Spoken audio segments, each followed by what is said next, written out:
মুকলি আকাশৰ তললৈ অভিনেতা আল্লু অৰ্জুন জেলৰ পৰা আহি হায়দৰাবাদৰ জুবিলি হিলছত থকা বাসগৃহত উপস্থিত অভিনেতা আল্লু অৰ্জুনৰ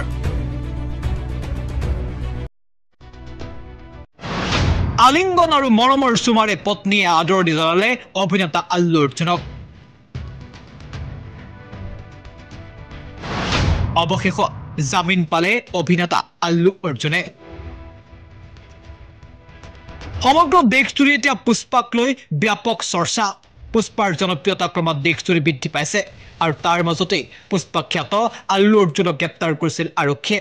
সমগ্ৰ দেশজুৰি আল্লু অৰ্জুনৰ লাখ লাখ শুভাকাংক্ষীয়ে মুক্তিৰ দাবী জনাইছিল অৱশেষত উচ্চ ন্যায়ালয়ে জামিন দিয়াৰ পাছতেই পুৱাৰ ভাগত উপস্থিত হয় বাসগৃহত আৰু তাৰ পাছতেই এটা আৱেগিক পৰিৱেশ ইতিমধ্যে বাসগৃহত উপস্থিত হৈ প্ৰতিক্ৰিয়া প্ৰকাশ কৰিলে অভিনেতাগৰাকী তেওঁৰ মতে আইনৰ ওপৰত আস্থা আৰু সহযোগিতা তেওঁৰ সদায় আছে